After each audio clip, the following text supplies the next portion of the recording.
The painting that changed everything was called Still Water. 48 inches wide, 60 inches tall, oil on canvas layered so thick in places you could feel the texture from 3 feet away, ridges and valleys of cadmium blue and titanium white, and a shade of gray-green. Marcus had mixed himself from a formula he'd developed over 2 years of quiet experimentation in the converted spare bedroom I'd turned into his studio when he was 11. The painting took him 4 months. He worked on it mostly in the mornings before school, in the particular silence he preferred. No music, no television, just the sound of brush on canvas, and occasionally the soft mechanical scratch of him adjusting his noise-canceling headphones.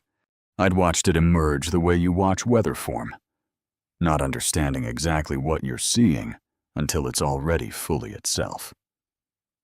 The auctioneer's gavel came down at $1. $5 million on a Thursday afternoon in April at a gallery in the Short North Arts District in Columbus, Ohio. And the room did the specific thing rooms do when a number exceeds what everyone present had prepared for. A collective stillness followed by applause that started uncertain and then committed. Marcus was sitting beside me in the second row. He was wearing the dark blue button-down shirt I'd ironed that morning and the khaki pants he'd chosen himself after 45 minutes of deliberate consideration. His hands were folded in his lap. He did not clap. He watched the painting on the wall with the same focused attention he gave it in the studio, as though he was still working on it, as though the sale was a logistical event happening in a parallel room that he was politely allowing to conclude. My son, I thought. Look at my son. I'm Raymond Booker. I'm 58 years old. I've lived in the Clintonville neighborhood of Columbus, Ohio, for the better part of 20 years in a 3-bedroom house on Indianola Avenue with a covered porch and a backyard that backs up to a community garden and a spare bedroom that smells permanently of linseed oil and acrylic medium. I spent 31 years as an HVAC technician, the last 14 as a licensed contractor running my own small operation. 4 employees, commercial and residential. Honest work that paid honest wages and required the particular patience of a man who understands that systems run correctly when every component is doing exactly what it was designed to do. Patience is something I have always had more of than the situation seemed to require. It has served me well. Marcus Raymond Booker was born on a Tuesday morning in June, 16 years before the auction at Riverside Methodist Hospital on Oland-Tangi River Road. 7 pounds 4 ounces. Dark eyes that moved across the delivery room with a quality of attention I had never seen in a newborn. Not the unfocused drift of most infants, but something more deliberate, something that seemed, even then, to be taking inventory. His mother's name was Donna. She was 31 when Marcus was born. We had been married for 4 years. She was a graphic designer with a sharp eye for composition and a low tolerance for complexity she hadn't chosen. Marcus was diagnosed at 3 years and 2 months.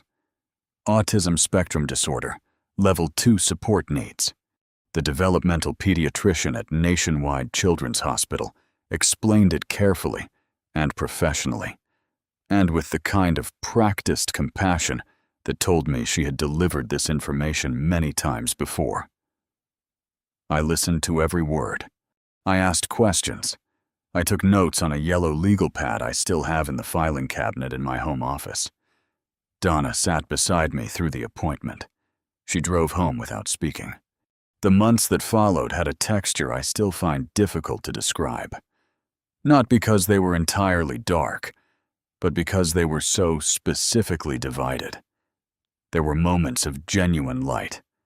Marcus laughing at something only he could see. Marcus lining up his colored pencils in a spectrum that was slightly different from the standard rainbow. A private ordering that seemed to satisfy some internal logic we couldn't access. Marcus at 2.5 before the diagnosis, pressing his palm flat against the living room window and watching his own handprint fog disappear with an absorption so complete it stopped the room. And then there was Donna growing quieter in ways that had a direction to them. The quietness of a woman not processing grief, but making a calculation. She left on a Wednesday in March. Marcus was 4 years and 3 months old. She packed 2 suitcases and a garment bag and arranged for a friend to pick her up at noon while I was at a commercial job site in Worthington. I know this because Marcus told me later.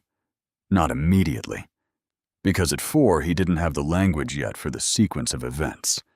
But over the following months in fragments and then in connected pieces. The way he assembled everything slowly, precisely, without drama.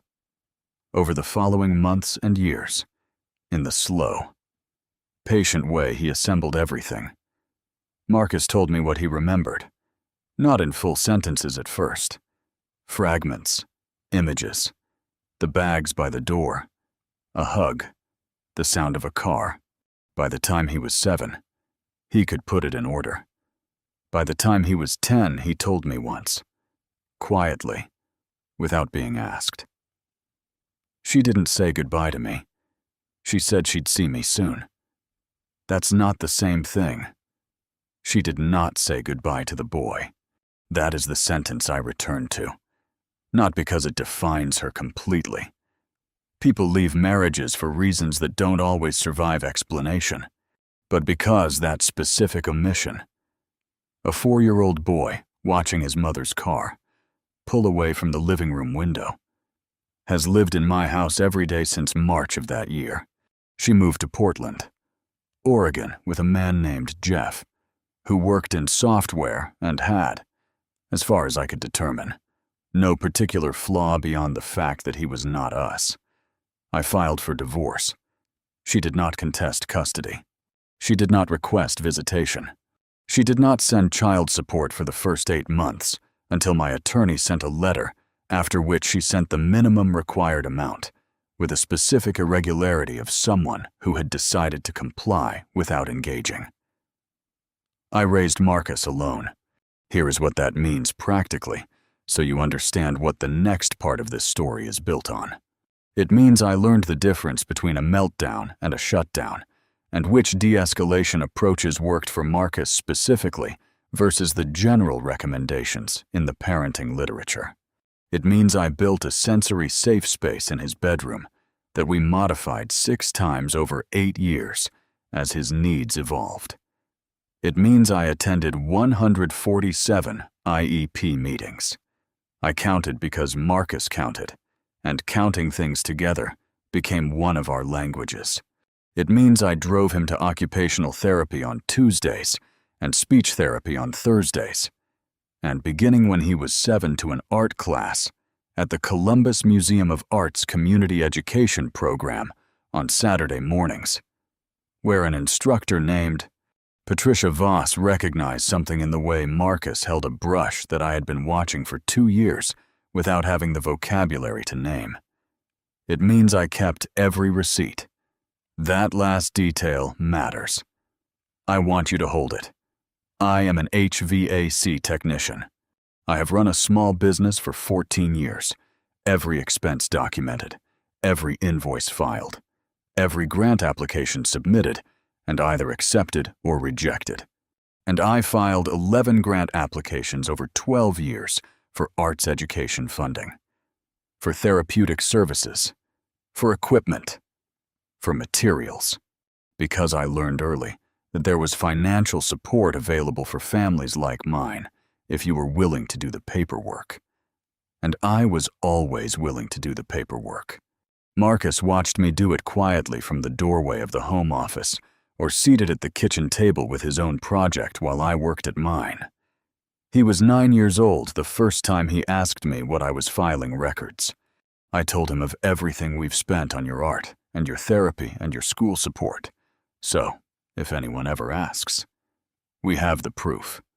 He considered this for a long moment. Who would ask, I don't know, I said honestly. But it's better to have it and not need it than need it and not have it. He nodded, went back to his drawing. I didn't know then that he'd taken that lesson and built something with it I hadn't anticipated. Patricia Voss called me in October of Marcus's 15th year. I was on a job site in Dublin, replacing a commercial HVAC unit, when her name appeared on my phone. She was not a frequent caller. Our communication was usually email, practical updates about his Saturday sessions, and the occasional exhibition opportunity she thought might suit him. Raymond. Her voice had a quality I recognized from the diagnostic appointment years earlier, the careful precision of someone about to say something significant. I want to talk to you about Marcus. Are you somewhere you can speak? I stepped away from the unit. Go ahead. I've been approached by a gallery, Patricia said. The Hollis Gallery in Short North. They saw the piece Marcus submitted to the regional student exhibition in September. The large one. Still water. A pause. They want to offer it for auction. I looked out at the parking lot. A Tuesday in October. Gray sky. The particular light of a Midwestern autumn that makes everything look like a memory already. Auction. I said their estimate is between $40,000 and $80,000. Her voice was careful. Raymond, I want to be honest with you. I think that estimate is conservative. I think this piece could go significantly higher. Significantly higher. I drove home that evening in a specific kind of silence. Not the silence of shock or fear, but the silence of a man recalibrating around a new fact. The way you recalibrate a system when the inputs change. Marcus was at the kitchen table when I got home working on a small piece. A study. He called them. Quick observations in watercolor that he produced the way other people might take notes. I sat across from him. Patricia called me. He kept painting. I know. She told me she would. How do you feel about the auction? He considered the question with the seriousness he gave everything. It's a good painting, he said finally. Someone should have it. Welcome back to Sweet Family Revenge. Grab your snacks, get comfortable, and remember, the people in these stories had every chance to behave themselves. They just chose wrong. Drop a comment, and be sure to subscribe. You're going to love it here. The auction was on a Thursday in April. $1.5 million. We drove home on 315 North in the early evening. Columbus lit amber and ordinary around us, and Marcus looked out the passenger window and said without preamble, the blue in the lower left panel was wrong. What the blue I use too much ultramarine. It pulls the eye incorrectly. On the next one, I'll adjust the ratio. He looked at his hands. The next one is already in my head. I laughed. The kind of laugh that comes from a place below language. $1.5 million. And he's already thinking about the next one. I didn't know it yet. Had no reason to know it. But someone in Portland, Oregon, had seen the news coverage. A brief item in the Columbus Dispatch Arts section syndicated to a National Arts wire service. A 16-year-old autistic artist. A record auction price. A single name. Booker. 3 weeks later, on a Saturday morning, a black sedan I didn't recognize pulled up in front of the house on Indianola Avenue. Donna stepped out first. She was wearing a blazer I'd never seen. Professional. Prepared. The specific presentation of a woman who had decided before she arrived that she was in the right. The man behind her was carrying a briefcase. I stood at the front door. Marcus was in his studio. I could hear faintly the sound of a brush moving across canvas. I didn't know it yet, but the folder in my son's room contained 12 years of paperwork that was about to make this the shortest legal dispute in the history of the Booker family. There is a particular expression that appears on a person's face when they have prepared extensively for a conversation and are certain of their position. It sits somewhere between confidence and performance, the look of someone who has rehearsed, who has been told by their attorney that they have a viable argument, who has spent the flight from Portland to Columbus constructing the version of events in which they are reasonable. Donna had that expression standing on my porch on a Saturday morning in May. I had a different expression. I have been told it is difficult to read. That is not an accident. Raymond. Her voice was even practiced. Can we come in? I looked at the man with the briefcase. He was 40-some, unremarkable in the specific way of attorneys who work in civil litigation and have learned to make themselves non-threatening as an opening position. You can tell me what you want from the porch, I said. Something moved across her face. She'd expected the door to open. She recalibrated. We're here about Marcus's auction proceeds. Of course you are. What about them? The attorney. His name was Greg Foley. He gave me a card, explained it with professional smoothness. During the years of the marriage, certain marital assets had been used to fund Marcus's early developmental programs and initial arts education. The legal argument was that those expenditures made from joint finances prior to the divorce settlement constituted a partial investment in the development that had produced the auction result. His client was prepared to seek a fair reallocation of a portion of the proceeds. He said, "Fair reallocation, the way attorneys say phrases their clients have paid them to make sound reasonable." I listened to the entire thing without speaking. When he finished, I looked at Donna directly. You want money from your son's painting. I want what's legally appropriate. You want money from your son's painting. I kept my voice at the same register throughout. The son you left when he was 4 years old. The son you didn't say goodbye to. The son you haven't visited in 12 years. Her jaw tightened. The divorce settlement. Donna. Flat. Final. Give me a moment. I turned from the door and walked to the base of the stairs. Marcus. A pause. The sound of a brush being set down. Yeah. Can you come down for a second? He appeared at the top of the stairs in his studio clothes. A gray t-shirt with a cadmium blue stain along the left sleeve that I'd stopped trying to get out 2 years ago. Paint-spattered jeans. Bare feet. He looked at me first, then at the door, then at the woman standing on the porch. His expression did not change. That is the thing about Marcus that people consistently misread. Stillness in him is not absence. It is the opposite. It is everything running at full capacity below a surface that has learned to stay quiet. He came down the stairs slowly, stood beside me. Donna's face did something complicated, something I wasn't going to interpret for her. Marcus. She started. I know why you're here, he said. Not unkind, not angry. The specific neutrality of a person stating a fact. Dad told me about the auction coverage. She blinked. I just want to. You should talk to my dad's attorney. He looked at me. Let me handle it. Dad. And then he turned and went back up the stairs. I heard his door close quietly. I heard the sound of a drawer opening. Greg Foley cleared his throat. Mr. Booker, if we could schedule a time to... You'll hear from my attorney, I said. Have a good morning. I closed the door. I called my attorney, a woman named Sandra Briggs, who had handled my divorce 16 years earlier and who I had kept on retainer for the business, on Sunday morning. I explained the situation in 3 minutes. Sandra listened without interrupting, which was one of the qualities I valued most about her.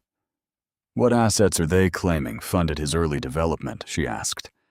Joint account contributions prior to the divorce. She's arguing that because some of his early therapy and art classes were paid from joint finances during the marriage, she has a claim on the downstream result. A pause. How much joint money are we talking about? The marriage ended when Marcus was 4. He was diagnosed at 3. Anything from the diagnostic period to the divorce. Maybe 14 months of expenditure. After that, everything was mine exclusively. What did you spend in those 14 months? I'd have to check the records, I said. But it wasn't significant. We were still figuring out the diagnosis, the substantial investment, the therapy, the specialized programs, the art education. All of that came after. Do you have documentation? Sandra, I said. I have documentation going back to his first occupational therapy appointment. Every receipt, every invoice, every grant application. 12 years of it. Raymond. Her voice had shifted slightly. Is it organized by year, then by category, then by date within each category? The pause this time was the specific silence of an attorney recalibrating her estimate of the opposing counsel's position. All right, she said. Send me what you have. I'll draft a response. Sandra, I said. Marcus wants to write the response himself. He's 16. He's been keeping records since he was 9. He understands the documents better than I do. I looked up at the ceiling toward the studio. Let him write it. You can review it. The folder came downstairs on Monday evening. Marcus set it on the kitchen table while I was making dinner. Pasta. His preference. The specific brand and preparation he had eaten on Monday evenings for 6 years. Because routine is not a limitation in this house. It is a language. He set the folder down and opened it, and sat across from me, and walked me through it the way I imagined he had been walking through it in his head for however long he'd been building it. 12 years of documentation. Every therapy receipt organized by provider and date. Every art supply purchase with the corresponding grant application that had funded it. Because 11 of the 12 years. Some portion of the supply costs had come from arts education grants he and I had applied for together, meaning they hadn't come from my personal income at all. They'd come from external funding. Every Saturday. Class fee at the Columbus Museum of Art. Every specialized educational support service.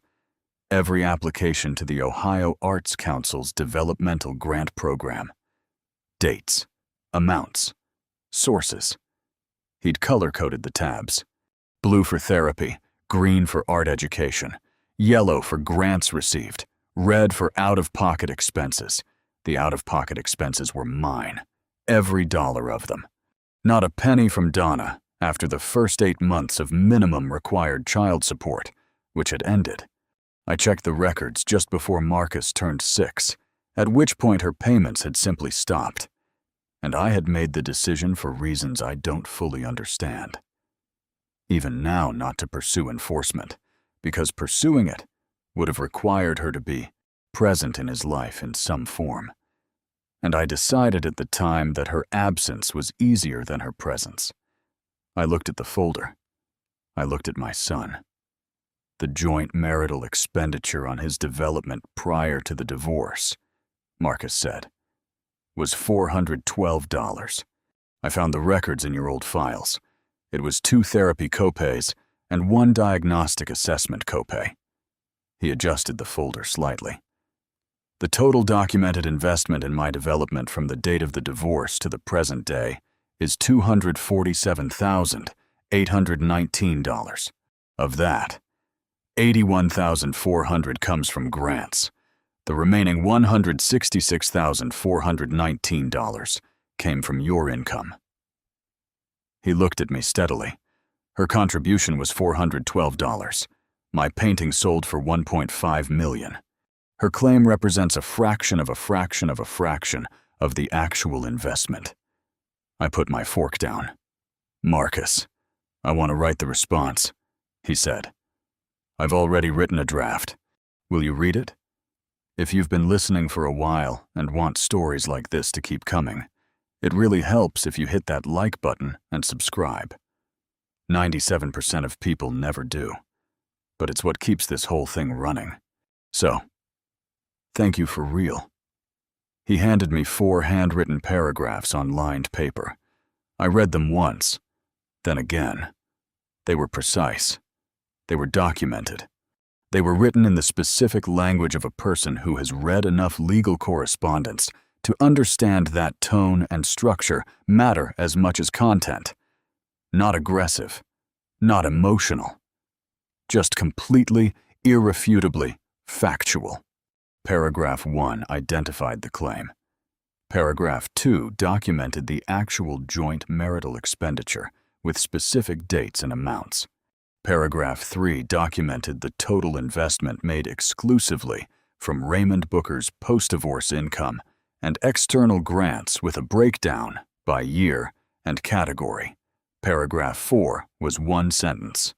Given the above, we respectfully request that this claim be withdrawn in its entirety, and note that any further pursuit of this matter will require a full accounting of the claimant's financial contributions and absences over the past 12 years. Which documentation supports comprehensively? I set the paper down on the table. You've been building this since you were 9, I said. He considered the question. I heard you tell me it was better to have the proof and not need it than need it and not have it.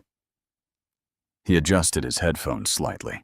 I thought that probably applied to more than just HVAC contracts. 16 years old, and he was already thinking 3 moves ahead. Sandra Briggs reviewed the draft the following morning. She called me at noon. Raymond, she said. Your son wrote a better response letter than I would have. I know. I'm going to put it on my letterhead and add a paragraph about potential counterfiling exposure if they proceed. But the substance is his. A pause. He's remarkable. Yes, I said he is. The letter went out Tuesday, signed by Sandra Briggs, on behalf of Raymond and Marcus Booker, with the folder contents summarized in an attachment that ran to 47 pages. I didn't know it yet, but Greg Foley was going to spend approximately 6 hours on Tuesday afternoon reading 47 pages of documentation assembled by a 16-year-old boy. And by Wednesday morning, he was going to have a conversation with his client that neither of them had anticipated when they boarded the flight from Portland. The withdrawal came on Wednesday at 11:14 a.m., a single email to Sandra. 2 sentences. The claim was being withdrawn. The matter was considered closed. Sandra forwarded it to me at 11:17. 3 words in the body of her email. Your son wins. I was on a job site in Gahana when it came through. A residential heat pump replacement. The kind of work I've done 10,000 times, calibrated and familiar and requiring exactly the kind of patient attention that does not leave room for distraction. I read the email twice, put the phone in my pocket, finished the installation. I drove home at 4 o'clock in the afternoon. Marcus was in the studio. Through the door, I could hear the specific quality of silence that meant he was working. Not the between brushstroke silence, but the deep, concentrated silence of someone fully inside a piece. I didn't knock. I made coffee. I sat at the kitchen table where the folder had been 2 days earlier. I sat there for a while in the particular quiet of a Wednesday afternoon on Indianola Avenue. Traffic on the street outside, a neighbor's lawnmower somewhere in the middle distance, the ordinary sounds of a neighborhood going about its business, completely unaware of the 47-page document that had just closed a legal claim in 11 hours. She called at 6:15. I was at the stove making dinner when my phone lit up with a number I recognized but hadn't seen in years. I looked at it for a moment. Then I walked to the base of the stairs. Marcus. The studio door opened. He appeared at the top of the stairs, brush in hand, a question in his posture. Your mother is calling, I said. Do you want to answer it? He came down the stairs. I handed him the phone. He looked at the screen. Then he answered it and held it to his ear and stood at the kitchen window, looking out at the backyard where the community garden was beginning to show the first green of May. He listened for approximately 40 seconds. I could hear faintly the sound of her voice, the particular register of it, which I recognized after 18 years, the way you recognize weather. I could not hear the words. Marcus's expression did not change. When she stopped speaking, he said, "You made your choice. Mom, I made mine." He ended the call, handed me the phone, went back upstairs. I heard the studio door close. I heard the brush resume. I stood at the kitchen window for a while. The community garden. May light. The particular green of the first growth. He's okay, I thought. My son is okay. Here is what happened in the weeks after Donna and Greg Foley flew back to Portland. As far as I know, she has not attempted contact since the phone call. Marcus has not mentioned her, if he thinks about her. He has not chosen to share those thoughts with me, and I have not asked, because part of raising this particular boy has been learning which silences are his to keep. The Hollis Gallery called to discuss the proceeds. $1. 5 million less. The auction house commission of 12% left $1,320,000. Sandra advised establishing a trust, which we did, structured to fund Marcus's artistic development and future education, with a portion set aside for the ongoing operational costs of his studio, and a remainder that would transfer to him at 21. He was involved in every conversation about it. He asked good questions. He took notes. Patricia Voss called to tell me that 3 additional galleries had reached out following the auction. Marcus reviewed the inquiries methodically and identified 2 he was willing to discuss further. He was not interested in the one he described as having an approach to documentation that seems imprecise. I did not ask him to elaborate. He was probably right. Bill Akers, who has worked for me for 6 years and is the closest thing I have to a work friend. A quiet man from Westerville with a talent for refrigerant systems and an allergy to unnecessary conversation, stopped me in the parking lot of the Gahanna job site a week after the withdrawal and said simply, "I heard about your boy." "Word gets around," I said. 1.5 million. He shook his head, not in disbelief, in something closer to recognition. "You raised that kid right." "Raymond, he raised himself right," I said. "I just kept the receipts." Pete looked at me for a moment. Then he nodded and went back to his van. That is the most accurate summary of the last 12 years I have managed to produce. If you've made it this far, do us one quick favor. Subscribe. A lot of people watch without ever doing it, but it costs you nothing and means everything to us. Thank you genuinely. There is something I want to say plainly because this story deserves it. Marcus is not a story about autism. He is not a story about extraordinary ability or exceptional circumstance or the particular narrative the world likes to tell about people like him. The narrative that requires them to be remarkable in some spectacular way before their life is considered worth celebrating. His life was worth celebrating when he was 4 years old, lining up colored pencils in his own private spectrum. It was worth celebrating when he was 7 and learned for the first time that he could make the exact color he needed by mixing what was in front of him. It was worth celebrating every single ordinary Tuesday. The painting sold for $1.5 million. That is true. But it is not the point. The point is the folder. Marcus was 9 years old when he started keeping records. He did not start keeping records because he knew a painting would one day sell at auction. He started because a man at a kitchen table told him it was better to have the proof and not need it than need it and not have it. And he took that lesson and applied it with the specific thoroughness that characterizes everything he does completely quietly over years without announcement or audience. When Donna appeared at my door with an attorney, she was operating on a version of Marcus that was 12 years out of date. A 4-year-old boy she had left without saying goodbye. She had not watched him grow. She had not watched him learn.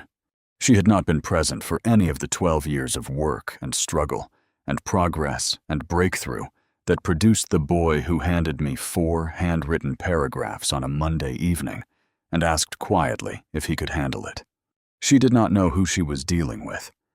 That is the mistake that certain people make about certain children, and about certain men, and certain families, and certain lives that don't announce themselves loudly.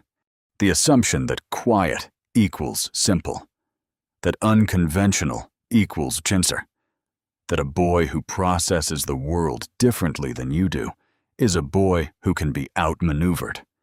Marcus is not simple. He is not lesser. He is not someone who can be outmaneuvered by a legal argument that took 11 hours to collapse under the weight of 47 pages of documentation he had been building for 7 years. What Donna miscalculated, what Greg Foley miscalculated, was not the legal strength of their position, though that was weak. It was the character of the person they were attempting to make a claim against. There is a kind of strength that does not look like strength from the outside. It does not raise its voice. It does not perform. Form. It does not require an audience or a dramatic moment or a confrontation in a break room. It simply works steadily for years, keeping records and mixing colors, and learning the precise ratio of ultramarine to titanium white that makes the lower left panel of a painting do exactly what it needs to do. That kind of strength does not announce itself. It just shows up barefoot in paint-spattered jeans and places a folder on a kitchen table. I have thought about what I would tell another parent in my position, another person raising a child alone in circumstances that were not chosen, doing the work that doesn't get witnessed. Here is what I would say. Keep the receipts. All of them. Not because you expect to need them, but because the act of keeping them is itself a form of clarity about what you have done, about what it has cost, about what it has built. The records are not just documentation. They are a map of a life being lived with intention. And pay attention to your children, not just to their struggles, or their diagnosis, or their challenges, or their extraordinary moments. Pay attention to the lessons they absorb from watching you work at a kitchen table. Pay attention to the questions they ask, and the conclusions they draw, and the drawers they quietly fill over years with proof of everything you did together. Marcus did not need me to handle it. He needed me to spend 12 years doing the work that gave him something worth handling. That is the whole story. She packed her bags while I was at work and left without saying goodbye to a 4-year-old boy. I filed the divorce papers. She didn't even do that much. 12 years later, that boy wrote 4 paragraphs that ended her legal claim in 11 hours. And then he went back to painting, because the next one was already in his head, and it was already going to be better than the last. If you liked this story, join our community by hitting that like button and subscribing for more family-centered account like. Marcus did not need me to handle it. He needed me to spend 12 years doing the quiet, unremarkable work that gave him something worth handling in the first place. That's what parenting is, though nobody tells you that when you're in the middle of it. People notice the graduation speech, the first job, the confident young adult who walks into a room knowing who they are. They rarely notice the thousands of evenings that made those moments possible.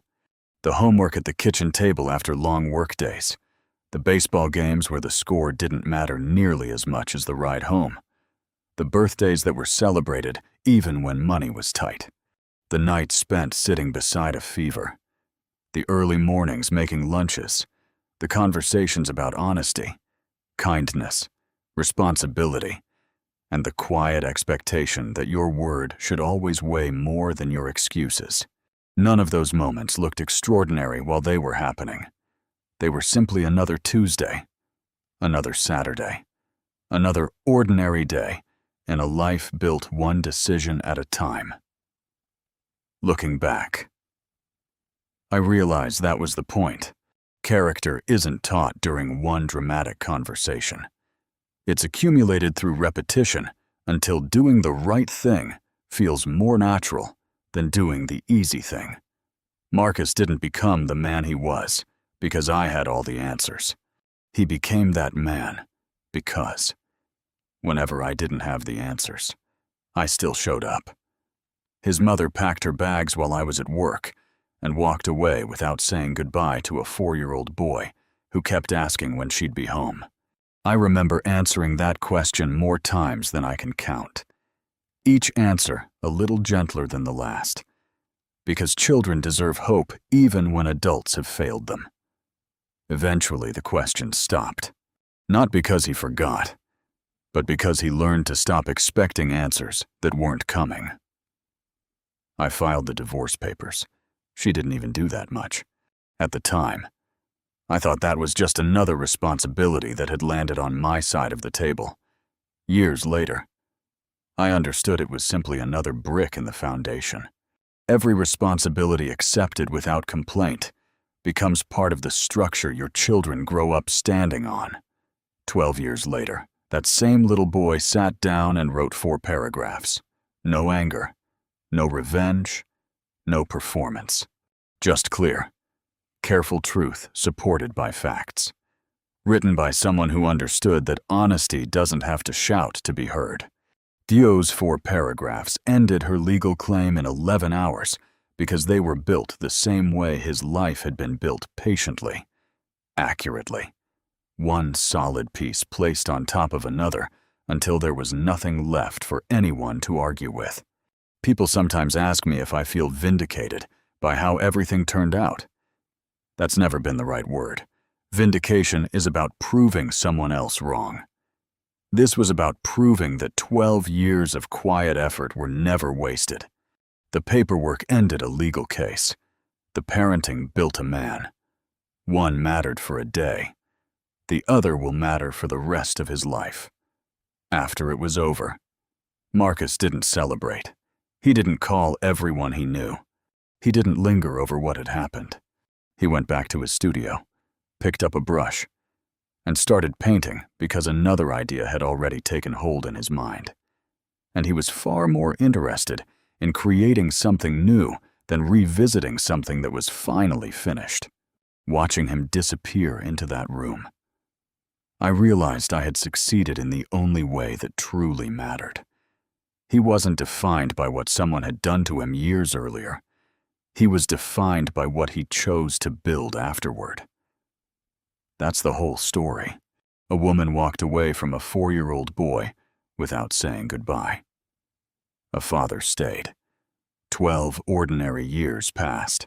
A young man wrote 4 paragraphs that changed everything. Then quietly returned to making art because his future had always been more important than his past. If this story leaves you with one lesson, let it be this: never underestimate the value of ordinary years spent doing the right thing. Children remember far less of what we say than they do of who we consistently choose to be. One day, they'll face a moment we cannot handle for them. When that day comes, the greatest gift we can leave them isn't our protection.